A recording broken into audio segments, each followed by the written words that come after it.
All right, guys, today I figured we'd talk about something that has to do with my headphone system. So, first of all, I have the Hearback headphone system. So, that's what I'm going to be talking about today. That's what this session has to do with. I'm sorry if you have a different headphone system and this isn't covering that. I'm just covering what I have and what I know. So it's the Hearback headphone system. Maybe I can put some photos or B-roll in there so you can see what I'm talking about. I have the brain for the Hearback system, which is you need that.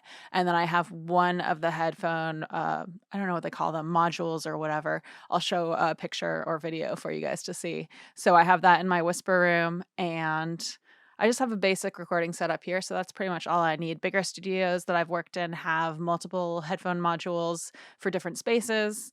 I just need the one, so that's what I have. So, I did notice when I was setting up the system that it can be a bit tricky sometimes to get all the routing to work out the way you want it to, right? To have outputs 1 and 2 going to outputs 1 and 2 in the headphones, 3 goes to 3, 4 goes to 4, so on, right? So, it can be a bit hairy, and so what I did is I actually made this session to deal with that. So it's called my Hearback test. So you can see here, you can see the date that I made it. I made it fairly recently. And basically what I did is I made a track for each of the different tracks that goes out to the headphone system. And then I have corresponding routing for that. So actually, if I click on this drop down, I have my routing going out through Ascend, which is how I like to do it when I'm recording. So that's why I have it going out that way instead of out the actual track output. And then I have these sends are pre-fader. So that means you'll notice when I hit play here, this audio goes out through these sends, even though I have the track muted for my actual monitors here in the studio. And I think it's a good idea to have your sends for your headphones pre-fader, because the whole point of having this type of headphone system is that the artists can adjust the levels themselves and get it how they want it. So if you make it post fader, your changes are going to affect it. What I like to do is I like to leave it at, normal, so 0 change in the gain, and then have it pre-fader so that the levels are going out the same way all the time to the artist, and they can adjust those levels. They can do that gain staging. I don't know if it's really gain staging for a headphone system, but point is, I do recommend having it pre-fader if you have a headphone system like this. So what I've done here is I've already gone to setup and then IO, so that stands for input output, and I've set my outputs here so that they're going out the correct outputs for the different Hearback tracks, the different Hearback. Are they channels or tracks? Anyway, the Hearback channels. And then I've labeled them. So I also have buses that correspond to those headphone outputs, right? A34 corresponds to Hearback 1 and 2. A56 corresponds to Hearback 3, etc. It might not be the most efficient way to set it up, but this is what's been working for me, and this is how I got them to map correctly.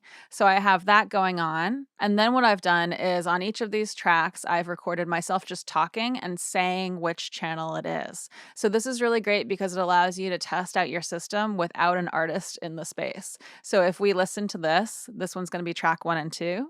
Channels 1 and 2, Hearback channels 1 and 2. Hearback channels 1 and 2, Hearback channels 1 and 2.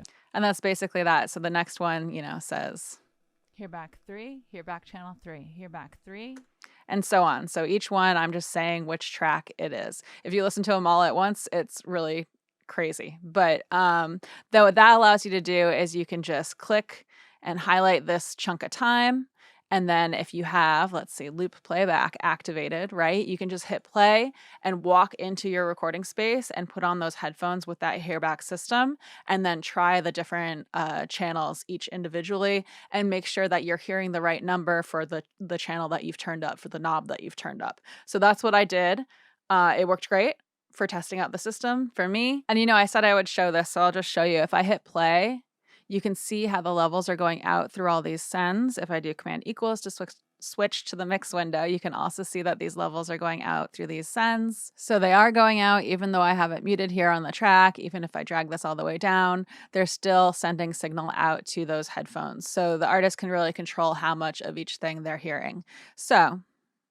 And it's independent of what I'm hearing, right? So that's great. I'm going to want to hear different things, a different balance of things than an artist that's tracking. So that's it. That's my session. That's what I do to test out my headphone system. I recently had to get this computer repaired, and I had to reinstall all my stuff, and so when I reinstalled Pro Tools, I didn't have this routing set up, and what I was able to do is just go to my setup IO, and then I went to import settings, and I found this actual session and imported it from there, and then all I had to do in my specific case was it had these swapped, so I didn't have my main outputs for my monitors here in the studio, so I just swapped those to the one that I was using, and, works great. So having a session like this where you test your headphone system is also great if you, for some reason, your inputs and outputs get wiped or get changed, or you swap them for some reason or another and you wanna bring them back quickly. You can just go find that session and re-import those settings. And you can also export the settings and make an actual IO settings file within your system.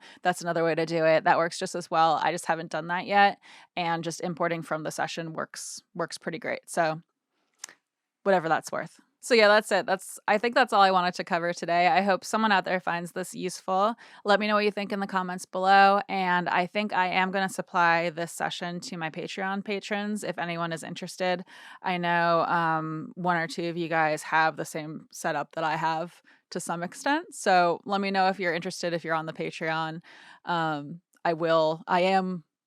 I guess I will. I will upload it for you guys if you're interested in having this session, or, seeing what I did with it or digging into some other detail of it. There's not a lot to it, but, you know.